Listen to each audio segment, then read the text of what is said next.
sword severing a throat as a lion rends human flesh, an emperor humiliated and challenged by a slave. Cinematic fiction turned slaughter into heroism. It dressed cruelty as valor, making A Corpse Factory an epic of freedom. Historical facts tell a different story. Rome built the most sophisticated death machinery of antiquity. Each execution followed brutal imperial protocols, far worse than Hollywood ever portrayed. The empire cataloged death into precise categories. 7 distinct execution formats existed. Each served a different theatrical purpose. Each targeted specific psychological responses from spectators. These were not random killings. They were engineered terminations. Roman administrators had studied which methods produced maximum crowd engagement. They knew exactly how long each type of dying should last. They understood which techniques generated fear versus which inspired awe. Method 1. The Sacramentum Gladiatorium. Roman law permitted citizens to erase their own legal existence through signature.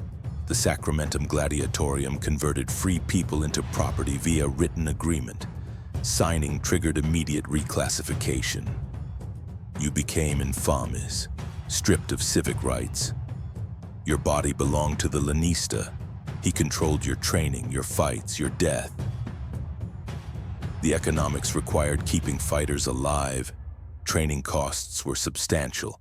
Lanistas invested in nutrition and medical care beyond what ordinary Romans received.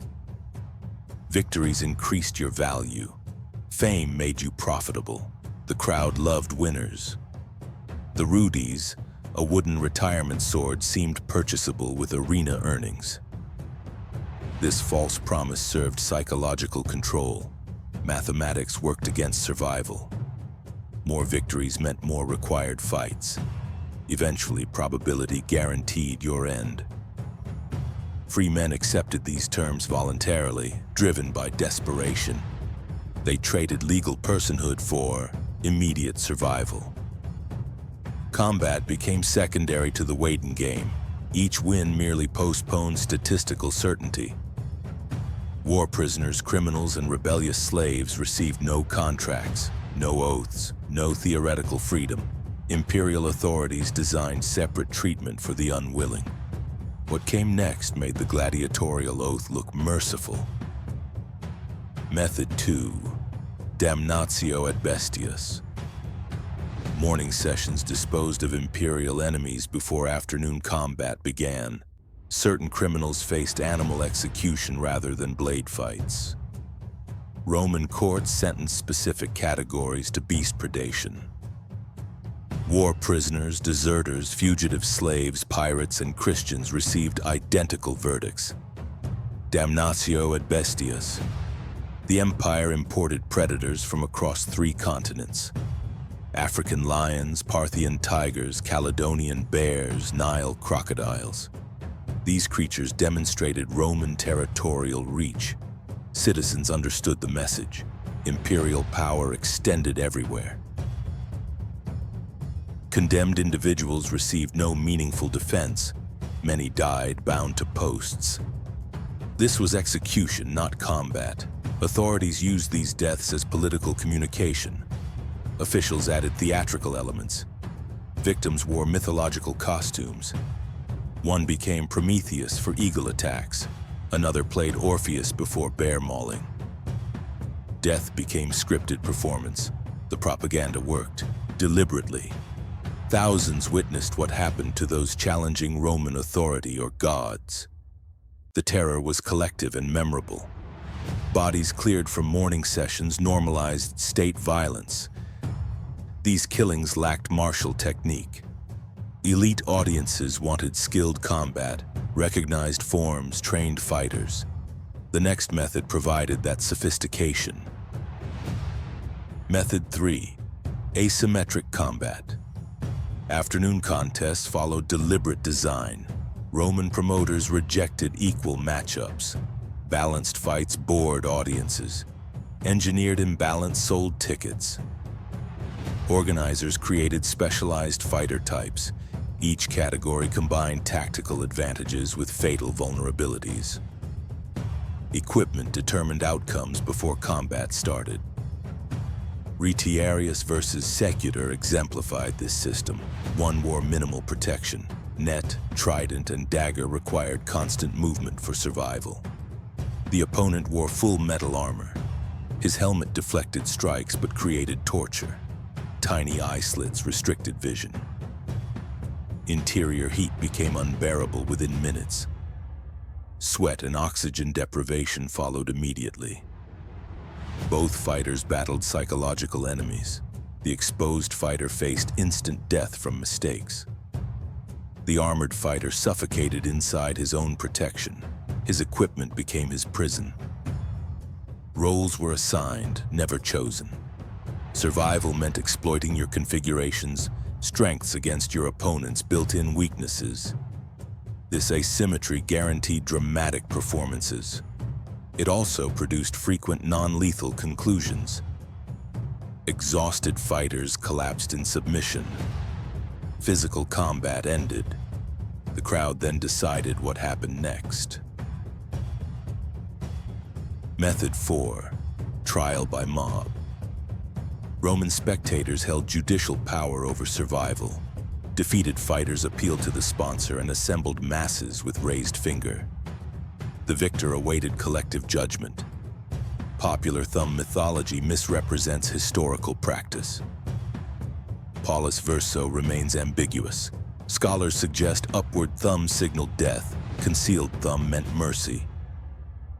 The exact gesture matters less than the power it represented. Ordinary citizens determined continuation of life. 3 factors governed decisions. Combat courage was mandatory. Cowardice guaranteed condemnation. Financial considerations dominated outcomes. Valuable fighters represented expensive investments. Killing them cost organizers compensation fees. Survival was cheaper. Death verdicts required protocol. Condemned fighters knelt and exposed their necks without protest. Victors executed crowd instructions. Mercy meant postponement, not freedom. Survivors received medical treatment for future combat. The death sentence simply waited. This system required clear combat conclusions. Mutual injuries or ambiguous outcomes created different complications.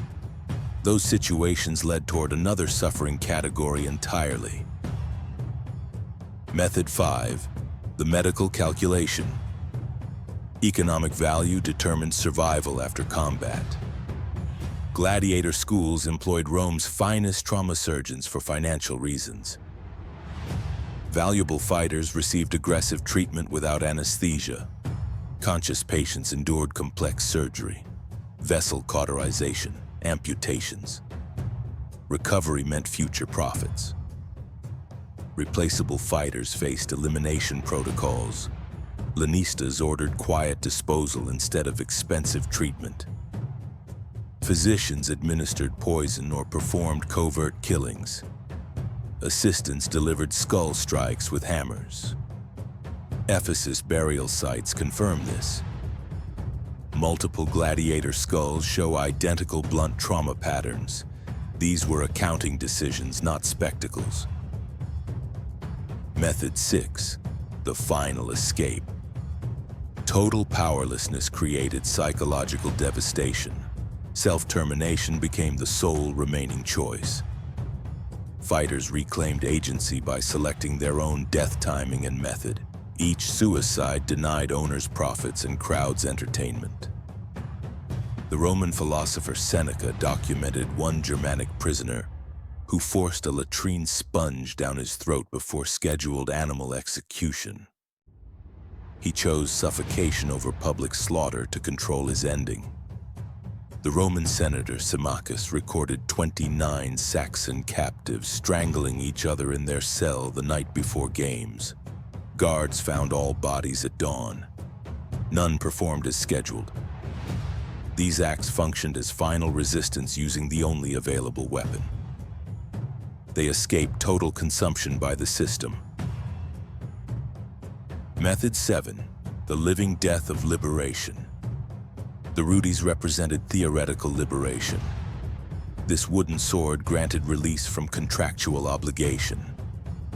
Rare fighters received it after years of survival and victory. The gift meant legal emancipation from gladiatorial service. Reality contradicted symbolism. Roman law classified former gladiators as infamous regardless of retirement status. This permanent designation grouped them with prostitutes and actors. Civil rights disappeared. Voting, testimony, and public office remained prohibited. Society recognized their fame while enforcing their degradation. Physical damage accumulated irreversibly. Repeated head trauma produced neurological deterioration. Joint destruction caused chronic pain. Combat injuries never fully healed. Medical access ended with retirement. The body that received premium treatment as property received nothing as a freed liability. Psychological reintegration proved impossible. Years of violence conditioning created permanent behavioral adaptations. Reflexes, calibrated for killing, persisted outside combat context. Modern terminology would classify their condition as severe trauma disorder. No treatment existed. No support systems operated. Civilian life offered no functional role for their singular expertise. Normal social interaction became incomprehensible. The skills that ensured arena survival guaranteed civilian failure. Many could not sustain basic peacetime existence. Return became common. Freed fighters rejoined schools as instructors, monetizing lethal knowledge by training replacements. Others accepted final combat contracts for substantial payment. They re-entered the sand voluntarily despite legal freedom. The arena remained the only environment where their damage had value. Violent skills worthless elsewhere commanded respect and compensation inside. Freedom proved meaningless when psychological and social destruction made normal life impossible. Liberation became another form of captivity. They had escaped legal bondage into permanent internal imprisonment. 7 execution formats existed. The critical question is not methodology, but motivation. Why did Roman civilization sustain this for centuries? 3 functions explained persistence. Political utility dominated. Emperors distributed food and spectacle together, neutralizing unrest while demonstrating authority. Crowds participated in verdicts, feeling empowered while actual political influence declined elsewhere. Symbolic messaging was secondary. Imported animals proved territorial reach. Executed prisoners demonstrated military consequences. Disciplined fighters modeled cultural ideals. Each performance reinforced imperial supremacy. The third reason proves uncomfortable. Humans possess attraction to witnessed violence from safe distance. Brutal societies require aggression outlets. Arena attendance provided controlled psychological release without personal risk. In today's world, contemporary judgment misses continuity. Physical arenas disappeared. Digital platforms replaced sand. Public shaming. Spectator participation in destruction continue. Entertainment from conflict persists across technological change. The Colosseum warns rather than memorializes. Sophistication coexists with institutional cruelty. The boundary separating civilization from barbarism remains thin. Imperial Rome collapsed, but underlying human impulses survived. Recognition matters more than comfortable historical distance. The Colosseum is not behind us. It's inside us.